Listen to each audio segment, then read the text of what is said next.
When I originally contacted today's guest, it's because I was a major baseball fan, and he has an amazing story of a miracle God worked through his baseball career, the death of his daughter, and so many other things. But as I spoke with Rich Donnelly, former coach of the Florida Marlins and other teams, he has some connection to my Milwaukee Brewers. I learned that his story is way bigger than baseball. His story is even bigger than the death of his precious daughter. He has two children who died, one for the other, for the life of another, and two others that were sacrificing their lives for someone else's. Their story is one of deep faith, devotion, how he journeyed a little bit away from the faith at one point, and these difficult things in his life actually drew him closer. So I am hoping all of you stay intrigued by the story of Rich Donnelly, who's now my friend, former Florida Marlins coach, devout Catholic lover of Jesus. And Rich, thank you so much for coming on to my show, The Breakfast with Bacon Show. It's a pleasure to be on it. Thank you. So when you were a young kid, if you had a dream, what would it have been?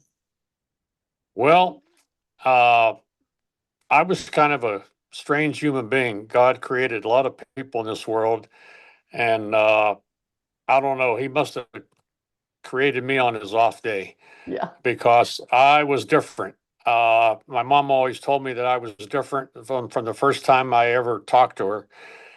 What I wanted to be, first of all, was a priest. Uh, but I wanted to be a priest who could play baseball. And I found out I couldn't do that.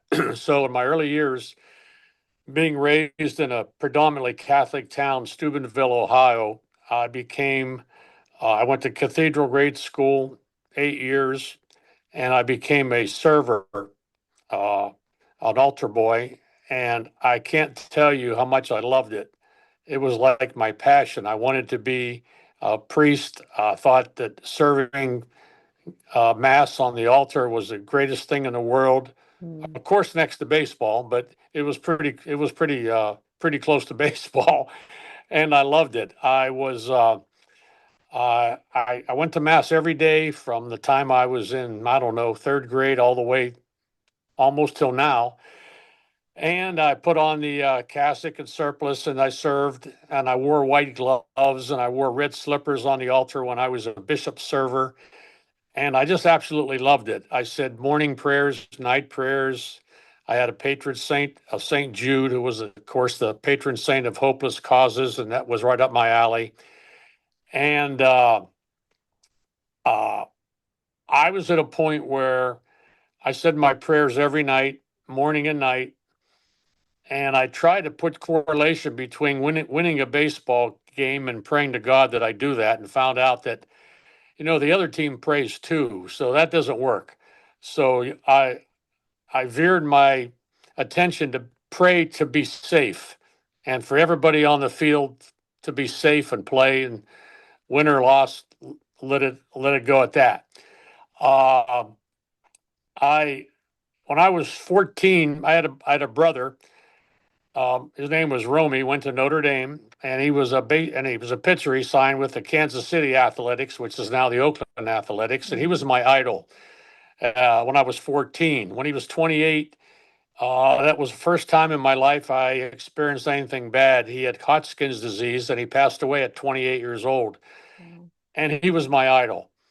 And at the time, being an altar boy and all this, I became mad at God for that. Why would you take my hero away from me?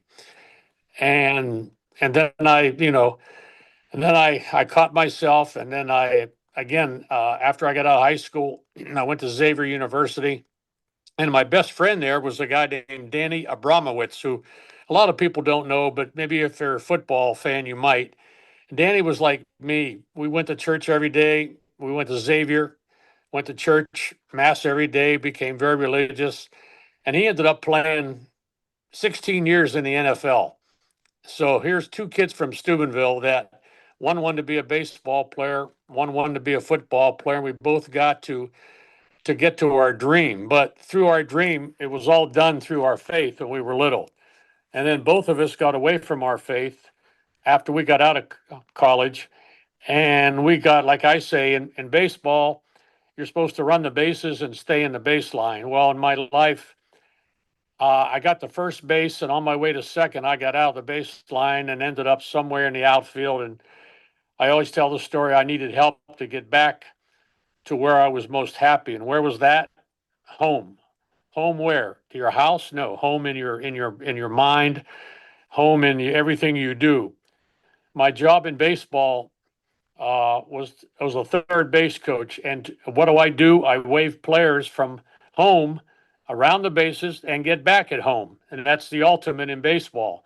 Well, in life, I needed somebody or something to wave me back to my home mentally, to where I was most happy, to my faith, to where I was when I was a little kid, and uh, and my daughter Amy got a brain tumor at 17, passed away. Uh, my other son, Michael, like you said before, saved a girl's life. He was killed. And then my two daughters, Tiffany and Leanne, saved a lady's life at the Las Vegas shooting. So through all that, and my wonderful wife, who I married 31 years ago, I'm the only man in the world who this could happen to, Christine. When I married her, I knew she was a wonderful girl, beautiful and all that, but she was a Bible translator. What guy marries a Bible translator? But I Exactly. needed that in my life. And and through all those people in my life, they've got me back, I think, on the way back to home where you belong. So you didn't become a priest, but you got back. You didn't fulfill the dream of becoming a priest, but God took you where he needed you. You Right. did fulfill the dream of getting in the baseball, and in that, he got you back to the faith as well. There's a lot of years in the beginning that I'd like to go back to because that's a pretty amazing story, and I think our viewers want to hear the details. So when did you get picked up for baseball? And did you at that point, because you weren't yet a priest, think, okay, maybe I'm going to fulfill this? Were you thinking about then getting married at that point? Because I'll tell you where I'm going to lead this conversation. You know, the reputation for professional sports players are they're players. They're going to go get a girl in every city, Yep. just be not moral. Take us Right. through the beginning. So you're in high school, you're a pretty good baseball player. I mean, who'd you get drafted by, or how did that happen? And were you living a Catholic life at that point? Yeah, and grade school and high school, yes. Like I say, I was ultra. If I passed the Catholic, here's our. I don't know what the word is. Dedicated I was, or if I passed the church and I didn't go in and make a visit, I felt that was a mortal sin. Because I used to spend a lot of time in church, just sitting there by myself, wondering what my life was going to be, and praying, Lord, help me. What I'm kind of divided here. Uh, should I be a priest? Should I do baseball? Where could I? And I found out later that being an athlete, being a baseball player, now I go around the country speaking. Where could I do the most help? Where could I help the most people? And I found out when I was little, Christine, I was a tremendous, tremendous stutterer, and I still stutter once in a while. And I prayed every day that God, if you let me get over this stuttering, I will go around the country and tell people about you, about my life. But I never knew at that time that I was going to lose two children and almost lose two more. Uh, and I prayed, if you let me, please stop stuttering. I will speak. And magically, and I don't know what other word to use. I've spoken in front of 10,000 people, conferences, Catholic conferences all over the country.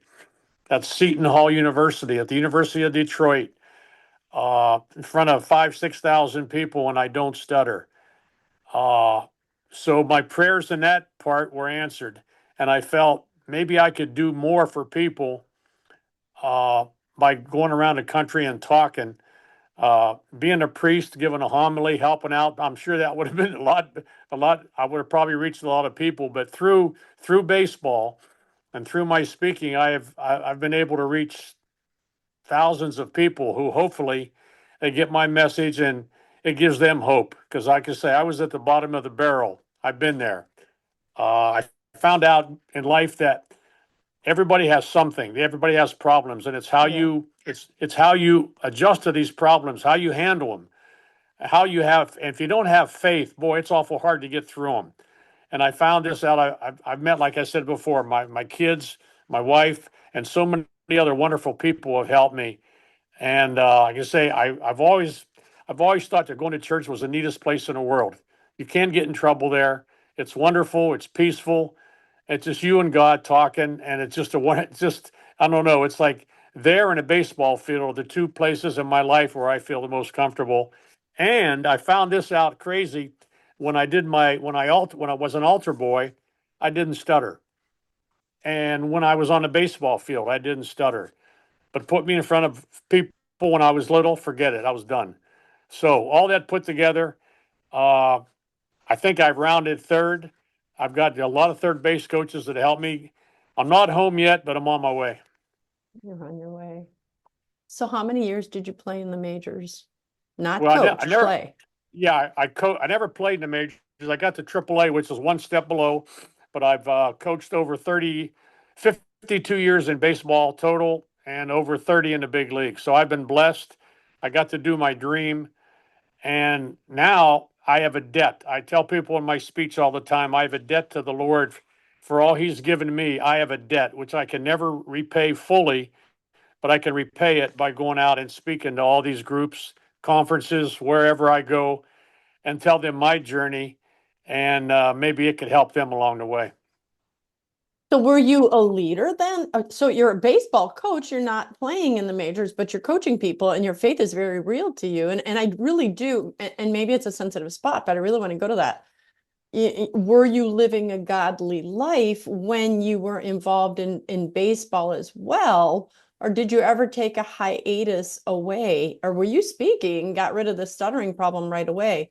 Because a lot of people do, and that's especially professional sports people. So uh, was that ever a problem for you, or did you just stay straight and devoted to your faith and the crosses God gave you would come later in your life with, i.e., the death of your children and so on? Were you always really, really faithful in leading people that were on the team to Christ, even in your younger years? No, I wasn't. I was afraid, and I tell this story all the time, and I'm ashamed to tell it, but I tell everything. We've written a book, of course, The Chicken Runs at Midnight, and people always say, Rich, you tell everything about yourself, about the time you were afraid to go to church and how you in Pompano Beach, Florida, one time you got in a parking lot and crawled on your. Yeah, I'm 35 years old and I'm crawling on my hands and knees in the parking lot to get in my car. You know why?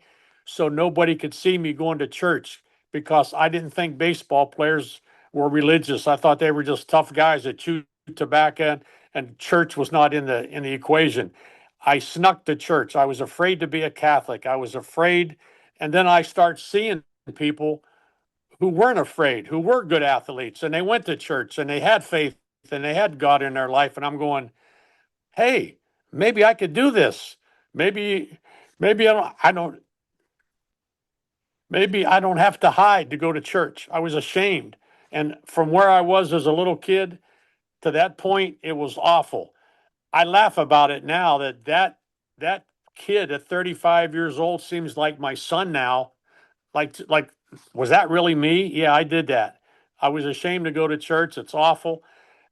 I can't even think about it. Now I go to church and I laugh. I go, geez, at one time I was afraid to do this. Are you kidding Yeah, me? yeah. And it's like a different person. And as you get older, you're supposed to get a little smarter. So hopefully, hopefully, he sprinkled some dust on me and got me going in the right direction. Hopefully so. So when in that journey did you meet Birdie, your wife? I met Birdie when I was in Pittsburgh my first year. I had, like I say, I was out the baseline. I married. I've always tell people I've married two wonderful girls, and my first wife Peggy was great. I messed the whole thing up, and then I was like lost in space, just wandering around. and I prayed to God every day. I said, "Help me. I'm a mess. I need help. I need help. I need you to really, really help me. I can't do it on my own."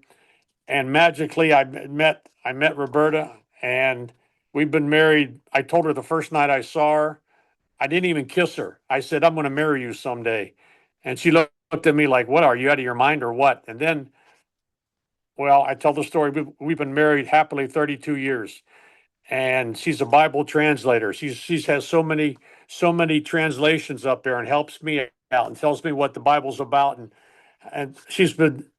I needed that. I, Yeah. and I prayed to God. I needed help, and magically He put her into my life. She could have married 10 other guys, and why she picked me, I told her I don't know. Yeah. Well, not to go to a darker subject then, but were you deeply faithful when you were married to Peggy? And did you have children with her um, with these struggles? Or did the Yeah, Lord? yeah. I had I was I had everything you'd want growing up. I had a dream like be in the big leagues, be married to a nice girl, have kids, have a two-car garage, everything wonderful. I had all that. I had Yeah. everything. And it's like climbing a mountain. Then once you climb to the mountain, You got no place instead to of go but down, right? well, yeah, or fall off the mountain. Yeah. And I Yeah. fell off the mountain. Was I faithful? Absolutely not. I was the cause of everything bad. It was me. It wasn't anybody else. I said, I was taught the right way. My parents taught me the right way. The priests and nuns at Cathedral and Steubenville Catholic Central and Xavier, they all taught me the right way. But I wanted to go my way. Well, my way wasn't the right way. And it took me a long time to figure out right from wrong when you wake up every morning, and this is bad, and I tell this on myself, when you wake up every morning and you say to yourself, the first thing is, how many lies can I get away with today? That is the darkest spot of your life. And after I met my wife, I told her one day, she goes, "You woke up and you're laughing and you're smiling. What's wrong?" I said, "I don't have to lie to nobody today. It's wonderful. It's a wonderful feeling." I said, "You don't know what that's like. Waking up and thinking, well, who could I lie to today? How many, lie, you know, it's terrible." And then all of a sudden you wake up and you're the happiest person in the world and you go on and live. And I could say if it wasn't for Roberta and my children, uh, they, they were more than a wake up call. They were a Yeah. solution. How did you become this good Catholic kid that wanted to be a priest to a guy that was lying all the time? Where did Well, that? I can say when I was little, I tell people I wasn't perfect. I look back and I go, I remember I had a bet one time. I was 9 and I bet my neighbor that I would not. I bet him $10 that I would never cuss my whole life. Uh-oh. I lost the bet, Yeah. but I was so religious. Everything in my life was God, the church, everything. I said 3 decades of the rosary every day. I said morning prayers on my knees. I said night prayers on my knees at my bed for 12 years. I never missed a day at church. Here's what I tell priests this story all the time. Say I would go into mass on a Sunday and I would walk in at the gospel. I was late. You'd I go to felt another so mass. bad, I would stay to the next mass until the gospel, and then I would say, "Well, I got a complete mass in." That's how I thought everything I did was a sin. If I had bad thoughts, I thought I'm going to hell. If I thought, like I said, if I passed the church and didn't walk in and make a visit, I thought that was bad. Everything that I mean, I wasn't perfect, but I was trying to be. And then all of a sudden, boom, you get into the real world and I thought I was going to be that way my whole life. Well, it wasn't, and I'm kind of glad because you learn a lot of lessons when you get out of the baseline. You learn a lot of lessons. You learn some rules, and then you look back and say what's important in your life, and you want to get back home. And to me, home is where I was from the time I was say 7 to the time I was 18. It was wonderful. It was more than wonderful. I Yeah. was a Catholic. I was proud of my faith. I I love to be in church. Everything, all my thoughts and prayers were good stuff. And then you get into the real world and you have temptations, and you always tell people I took a big bite out of the apple. Yeah. So when So even in that, you loved God, but there had to be a conversion moment, right? Like Well, you're biting this apple. When did you finally go, I'm done? Was it when you met Birdie, or was it before that it where you was like, right. Well, when I met Bert, and then of course my daughter got a brain tumor and passed away, is this your and daughter it with Peggy or with Birdie? with Peggy. But I say, but I had 4 children. She had 4 children. We combined. And when Amy, she said to me one day, she goes, Dad, she said, I love mom with all my heart and soul, but that Roberta is some kind of special person. Yeah. And when she said that to me, I said to myself, it's okay. This is okay. It's going to be okay. And that's when everything started to turn. And then, of course, Amy got the brain tumor, passed away. Well, let's talk about Amy. Let's talk Yeah, about Amy because that's why I met you in the first place, was because that story was so powerful to me. So you had your children, your four biological plus the four that Birdie brought into the relationship. And one day Amy was talking to you because she saw you as a third base coach, right? Did right. you want to start the story there? How many of your biological children that you brought into your marriage? You have three sons and one daughter, or you had two Yeah, daughters? he had Bubba, Amy, Mike, and Tim. Yeah. Okay. So tell us about this conversation, or tell us how this started when she saw you as a third base coach and said, Dad, what do you say? Okay. Well, first of all, I was in spring training. I'll try to make it pretty quick. And No I got a need, phone. keep in all the details eh, that you wish. Yeah. And I got a phone call. I was in Bradenton, Florida with the Pirates, and she was back home with her mom in Arlington, Texas. And I got a phone call in the afternoon. And she said, and she was 17 years old. And she says, Dad, I got something I got to tell you. And I was thinking everything bad, what could happen? Oh my God. And she said to me, Dad, I have a brain tumor and I'm sorry. And when she said, I'm sorry, uh, gut punch, kick in the stomach, I just almost collapsed.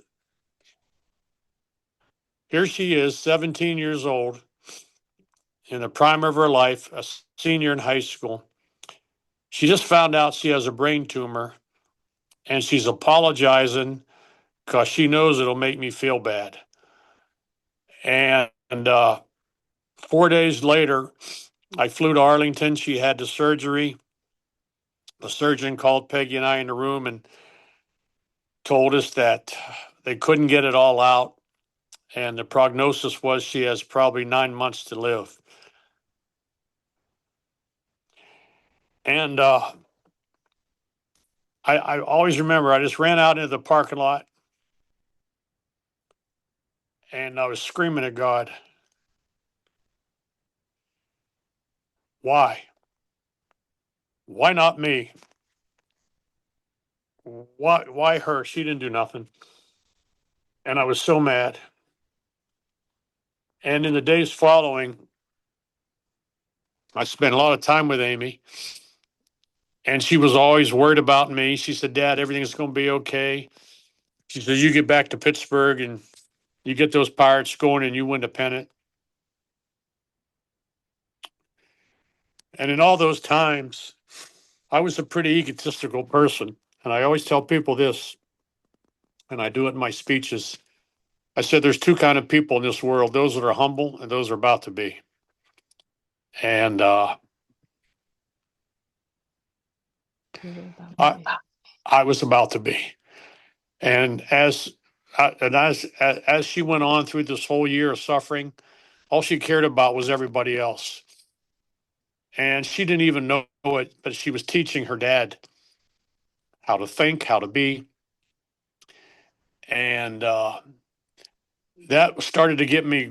It was like somebody, sometimes when you have a child and they don't listen to you, and you look them in the face and you put two hands up on their shoulders and you shake them and you tell them, look at me, to get their attention. That's what I felt. That God was doing that to me through Amy, through like I say, through Roberta. And that sort of, that not sort of, that changed me to try to get back. Like, Rich, what the heck are you doing? Can't you see what your daughter's doing, how she's teaching you? Uh, what are you doing? And then, uh, and then in the fall, she got the tumor like in the spring. And during the season, we would talk all the time. During the summer, we said, Amy and Jim Leland, our great Hall of Fame manager, said, Amy, if we get into playoffs, we're going to fly you to Pittsburgh for a game. Well, we did. And she flew up to Pittsburgh with her friend Cindy for a playoff game.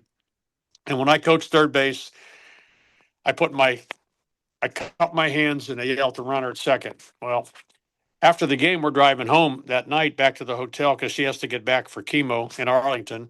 And she says, Dad, when you cup your hands with a guy on second, what are you telling that guy? The chicken runs at midnight or what? And I'm going, what? Where the heck did you come up with that one? And her brother was in the car, Tim, and we laughed about it. And we said, chicken runs at midnight. Where'd you come up with that? So we just laughed about it. And it sort of became our family motto for that year. We didn't know what it meant. Then in January of the following year, We're in like Amy, 1997 now, right? it was January '98, and I'm sorry, this was '93. I'm sorry, '93, and she lapsed into a coma, and she passes away. So we chose to honor her by putting the chicken runs at midnight on her tombstone. We just laughed about it, and that's what's on it in Arlington, Texas. Well, 4 or 5 years go away, and Jim Leadon gets a new job and takes me with him to Miami, and we don't know what's going to happen down there. And about halfway through the season, we acquired a player by the name of Craig Counsell, who is now the manager of the Chicago Cubs. But don't say And that to a Milwaukee girl like me. I know that. Yeah. And my sons Tim and Mike were our bat boys, and they nicknamed him the Chicken because when he hit, he flapped his arm like a chicken. And I never paid much attention to it. And so here we go. Sure enough, we get into the playoffs, they get into the World Series. And in the seventh game of the World Series, we're playing the Cleveland Indians. There's 75,000 people there. And it's the 11th inning. It's a tie game. Whoever wins this game is world champions. And Craig Counsell's on third base, standing next to me. Edgar Renteria gets a base hit. We are the world champions. Pandemonium. I'm jumping around. I'm trying to hug everybody. I'm looking for my sons, Tim and Mike, because they were our bat boys. And I see Tim out by second base, and we hug, and he's screaming, and he's crying. He's Dad, look, look. And I'm saying, what do you mean? Look where? He said, Dad, look at the clock, the stadium clock. I mean, when you're in the World Series, you don't even know what time it is. You don't even know what day it is. Well, the stadium clock said 12:02 midnight. And he screamed at me. He said, Dad, Craig Counsell, the chicken, scored at midnight. And I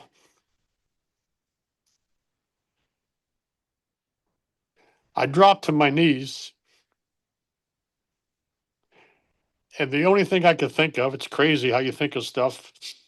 I remember in the Bible, Saul was knocked off his horse and converted, ended up being, of course, St. Paul. And it was like, I got knocked off my horse.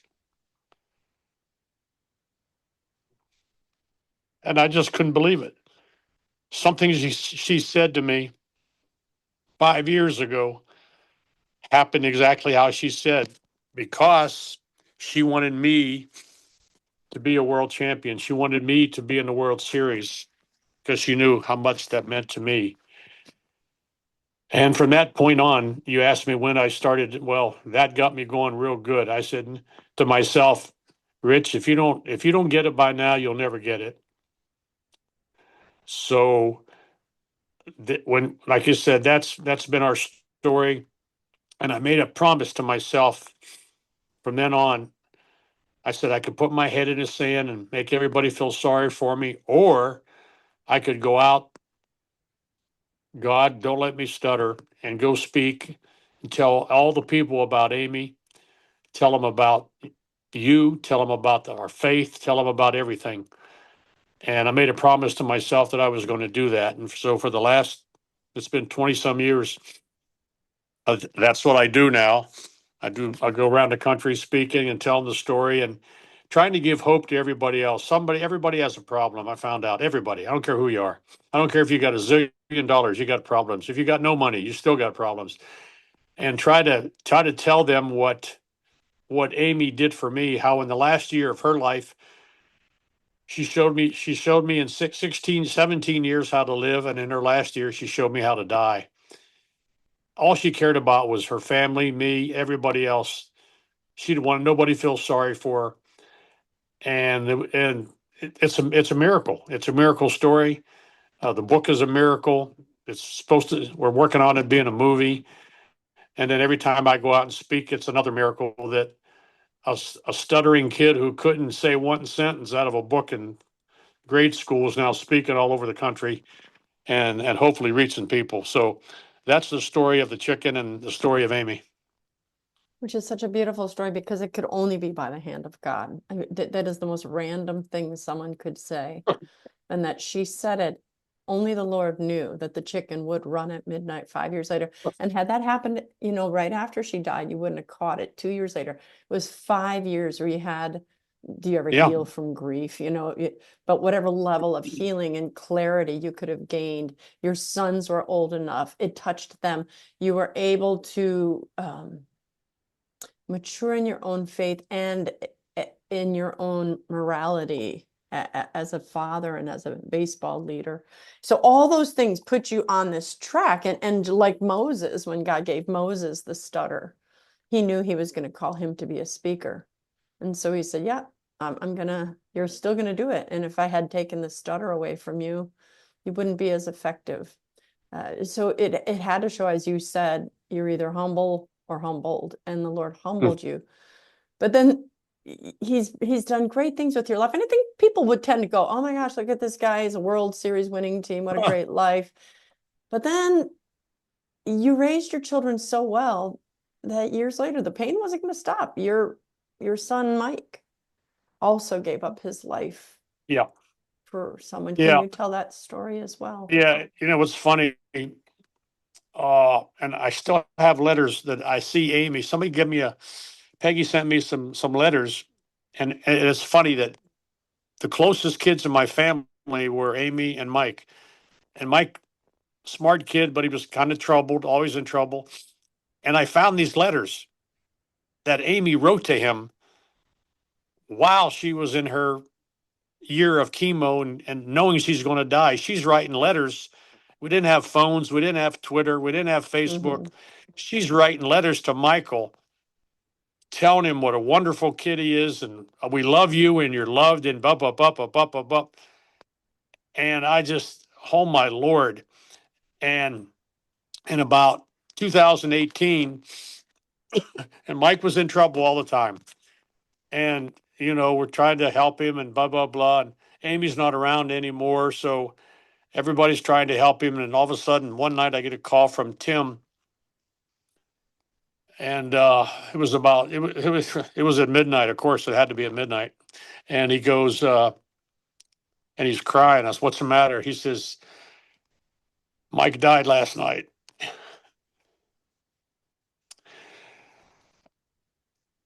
And I thought, well, he probably got shot, something, you know. And he said, no, Dad. He said, Mike was driving home in Texas at about midnight, and a girl and her boyfriend their car got stalled, and they were trying to push it sideways across the road to get out of the way. Mike stopped to help them and went up to push the car, a 2-lane highway in Dallas, and a car came around a bend. The highway patrol told me at close to 85 miles an hour. Michael grabbed the girl who he didn't know, grabbed her around the collar, threw her out of the way, and he was hit instantly and killed, saving her life. And when I heard the story, Christine, when I heard the story of how he died, uh, The only way I could describe it is this: a warm feeling came all over me. And of course, I cried, but then I took a deep breath and I said to God, thank you. Thank you. I'm good. All the things that he did bad, not quite forgotten or erased, but he died saving a girl's life. What other way in life can you be so good as to save another person's life? And also, what I did mention, the girl's name was Lindsay Longoria Ramirez, and she was pregnant 3 months at the time. So he saved two lives. And Lindsay had a baby 6 months later,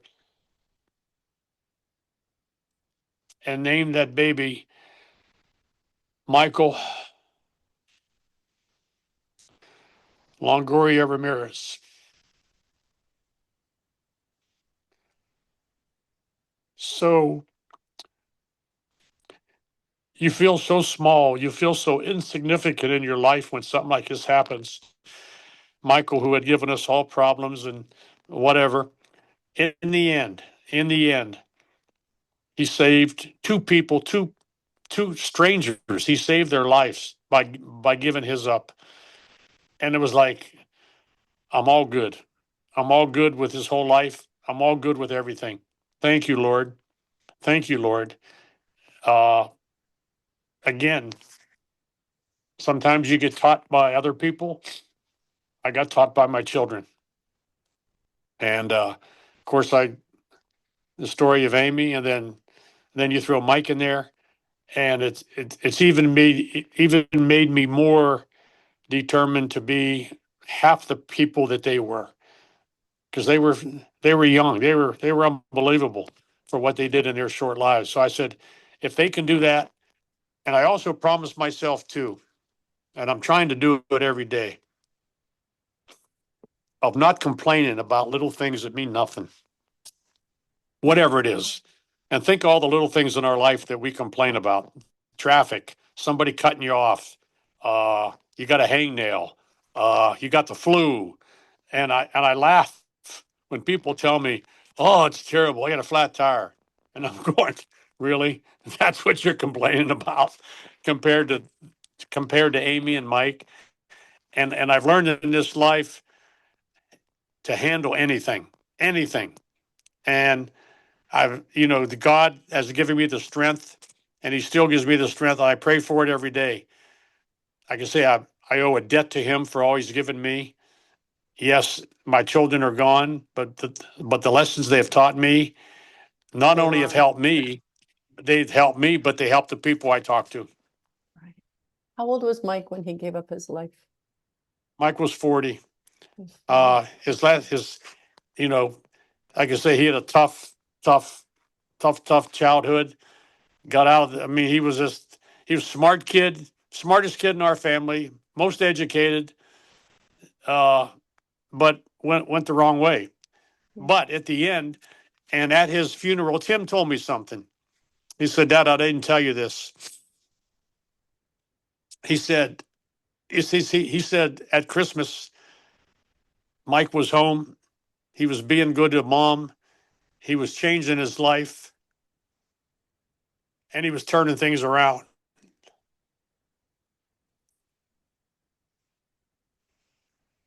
And when I heard that, I can't tell you how good I felt, Hmm. because I prayed for it. I prayed for him. I prayed to God, please help him. He's a smart kid. I've been out of the baseline. I know what it's like. It's an addiction. It's an addiction. I've never done drugs or alcohol, but I don't know what addiction to that is. But I know addiction to not being the person you should be. I know what that is, and it's Yeah. very hard. And I said, well, Michael had an addiction to being bad. He just had, but something inside him was very, very good. And when Tim told me that, man, I felt even better. And now I go telling people what a good kid Mike was at the end. I do a lot of So research, Rich, on purgatory, and I've been doing reading, doing videos and things. And one of the things that I have learned, specific stories when these souls from purgatory have come and visited specific mystics. There's one story I think about a man, he was a rotten person. I'm not talking about Mike, but he just was mean and nasty. Um, and at the end, there was an avalanche and he went out, or they didn't have an avalanche. There was a snowstorm and he went out and he wanted to see what he could do. And he ended up saving someone's life, and then the avalanche killed him. And when this particular person came, it was Maria Sima was the mystic. And when they went to Maria Sima, and she's not God, but she said, if a soul comes to me and tells me the answer, then whatever. Anyway, come to find out, they said he went immediately to heaven.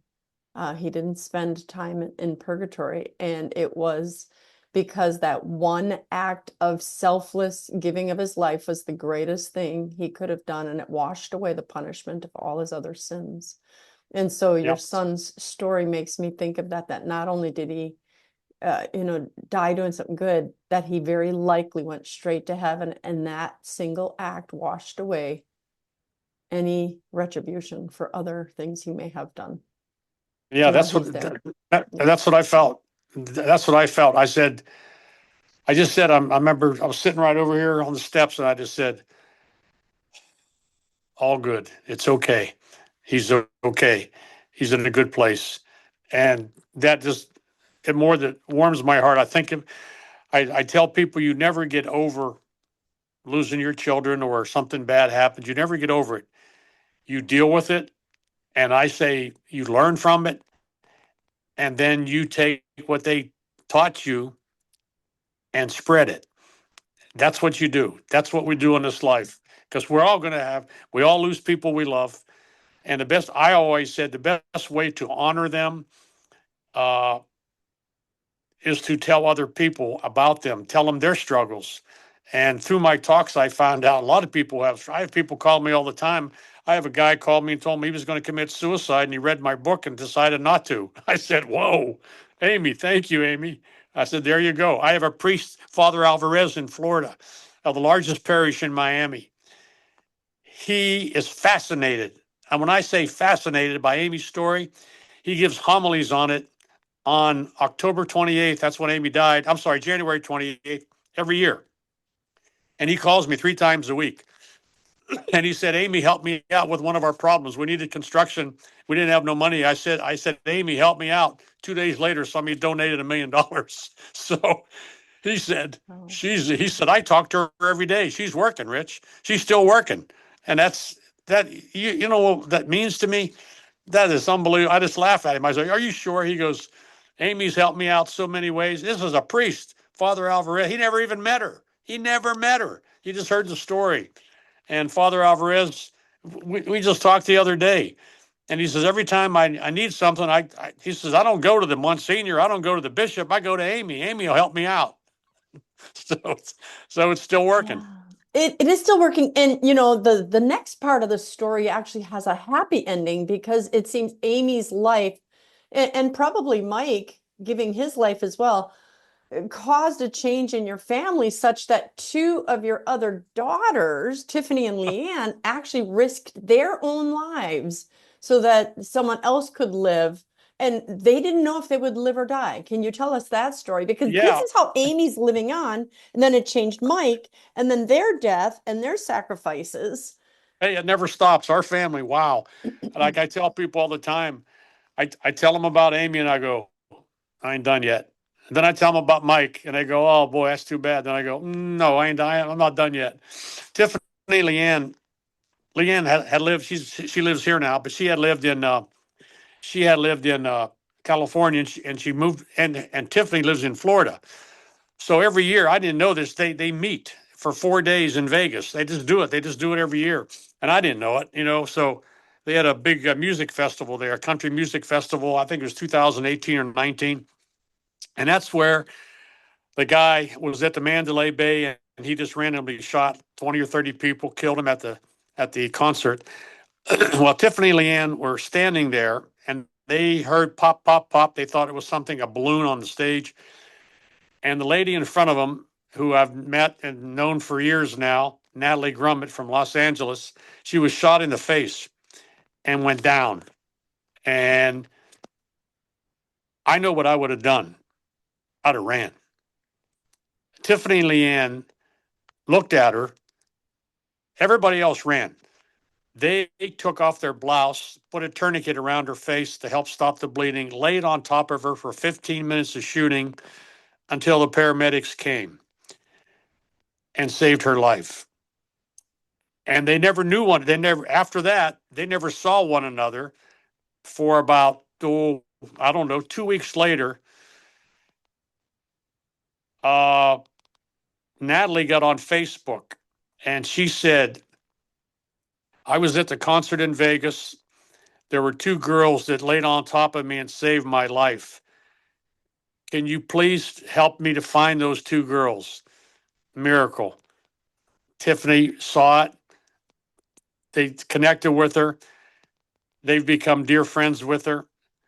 Natalie's had over 16 operations. She's doing okay. And when I talk to her, she says, Rich, what possessed your two daughters to lay on me for 15 minutes of shooting, knowing that they might be hit? And the first thing I thought of was my wife, Roberta.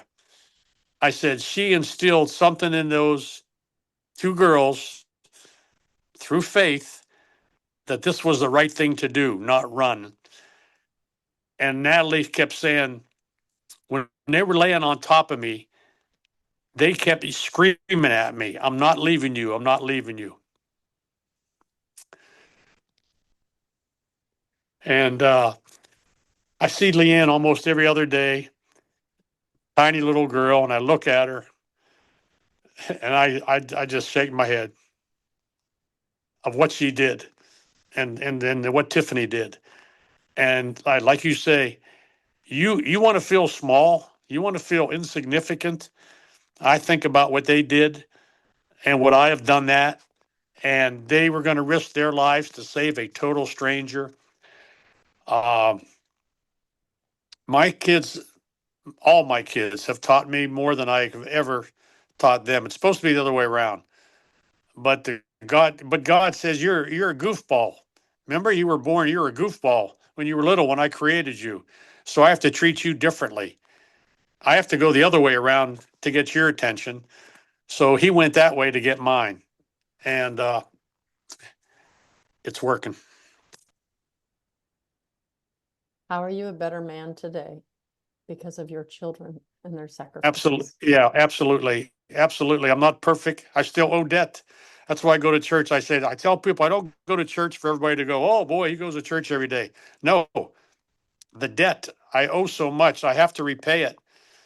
I am my repaying sometimes is just thanks over and over and over. And then the other thing I ask for, I try not to ask for things. I've had a lot of wonderful things happen. I try to ask for strength to keep going. I'll be 79 here in a couple of weeks.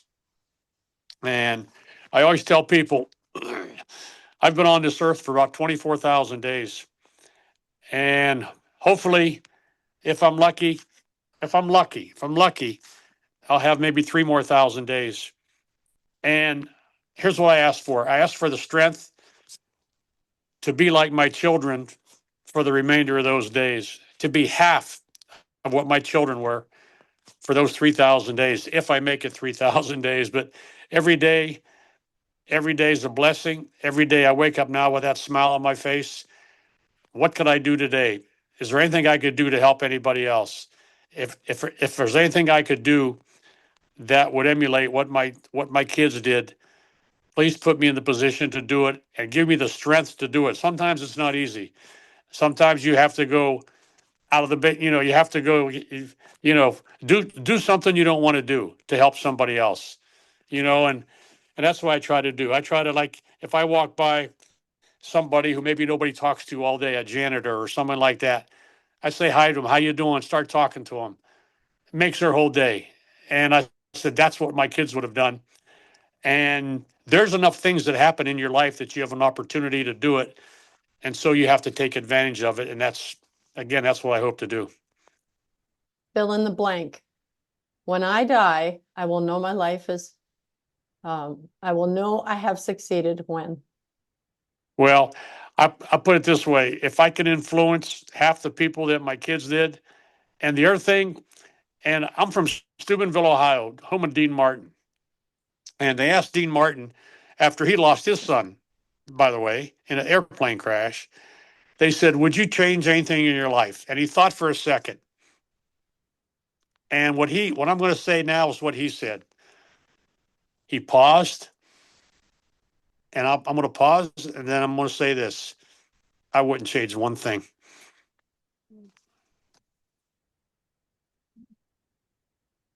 Name one thing you'd have our viewers do differently as a result of something they heard today. Okay, don't. I mean, I was the king of egos. I had more egos than anybody else. Do something for someone else. Make someone else feel good instead of yourself. I was the most egotistical person in the world. Through my kids, do something for somebody else. You're put on this earth for a short time. And when you think of things, the earth has been around for whatever, a couple thousand years, and you get to be in it for maybe 80 or 90 years. Do something to make somebody else feel good. You know why? Maybe they'll pass that on, and then you could say, "Man, your life was worth living." And instead of just being all by doing something for yourself. I always tell it's the neatest thing in the world when people have wealth or anything else and they share it. It's like when you're a little kid and I thought this was one of the neatest lessons I've ever seen. When you're about, I don't know, 9 years old, and they give you a popsicle, and the kid tears the popsicle in half and gives it to his friend or her friend. That's what it's all about. Give that popsicle to someone else. It might change their whole life, and that's what I think we're here for.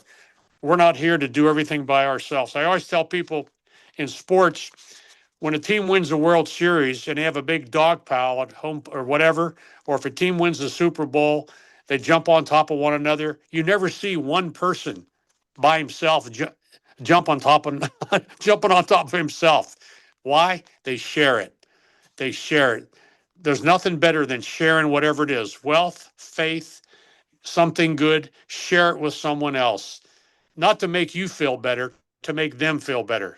And that's a lesson I've learned. Don't do it to make you feel better. Don't go visit a hospital to make you feel better. Go it to visit the poor person in bed in a hospital, maybe never has anybody come see him or her. Do it for them, not for yourself. And I tell you what, you will feel better, and things will happen to you you can't believe. But share everything with someone else, make someone else feel better. That's the way we're supposed to live life. Our Lord put his life on the line for every person who ever lived. Well, the ultimate sacrifice. And I think in a small way, we can do that for every person that we meet or every person that we see during the day or during our life. Amen. The Chicken Runs at Midnight is a book, you said. Yeah, you can get it on Amazon. It's it's done great. Tom Friend, the author.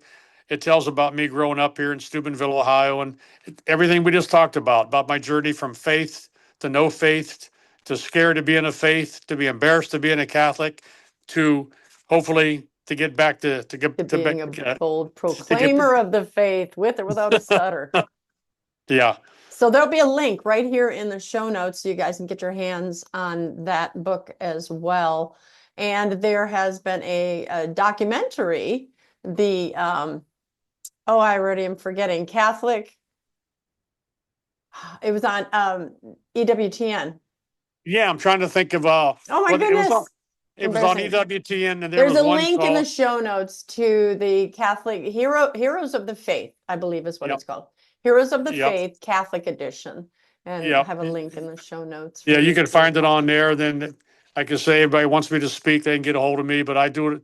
I can say I can't wait to go speak to these people, tell them a story, tell them about a small town kid who had aspirations, had dreams like they all did when they were little, and then tell them that you get to reach your dreams, but there's you know I always tell people you're on the highway. Well, there's potholes along that highway, and I've hit a few potholes, but that doesn't deter you from getting to where you want to be. You had to make the major league so that you had a bigger audience, so you could share a bigger story, so you have bigger Right. potholes. Exactly. Yeah. Well, God bless you, my friend. I'm glad we finally made it work. Satan didn't want this story told. He kept coming in between No. us. So, you are such a Hey, the hell with him. exactly to hell with Satan. And I think Jesus said something very similar, to hell with that. Well, that's Um, good company. That's good company then. It's good company. Yeah. If you again would love to get a copy of this book, The Chicken Runs at Midnight, there's a link in the show notes. If you want Rich to speak at your next event, you can get a hold of him where, Rich? Do you want him just to reach out to me, or do you have I'll tell you what, I'll give you my email and and they I'll put could, that email in the show notes. yeah. You can Okay. It's Rich Donnelly, the number 45 at yahoo.com. And I got that in the show notes. So just go below, click on it, and you can reach out to Rich, have him speak at your next event. He's a Yeah. devout Catholic. I've done a lot of Catholic conferences all over the country, and the response has been overwhelming. And, again, it ain't me. It's Amy, it's No, Mike, it's Tiffany's, Leanne, and it's that's the right. Lord. That's right. Please, if you like this show, please like, subscribe, share it with a friend. Subscribe to my channel. God has blessed me with other great men and women like Rich to share their stories here. I just want to win 1 million souls before I die. It's always save 1 million marriages before I die, but truly that's saving 1 You million will. souls. You will. If God wills it, I pray when I stand before him one day and he points and he says, you saved those, or, of course it's always God, but through Yeah. me. So I'd be honored. Follow me on Facebook, Instagram, TikTok, Rumble, and my website, breakfastwithbacon.com. And sign up to receive my newsletter. You're going to need to do that as the future progresses. When censorship becomes even greater than it is today, you're going to need to reach out to those of us instead of waiting for us to just send stuff to you. So he's pretty good at everything else. He knows how to coach people. I coached him before we went on the air. So let's see how well he listens to the instructions. I am Dr. Christine Bacon. You've been watching Breakfast with Bacon, and I'd like to remind you always to live your life. Do you remember what you're supposed to say? No, I forgot. Sunny side up. Oh, sunny side up. Yeah. I'm sorry. Right. Okay, you got to I'm be better. You got to be more coachable. Okay.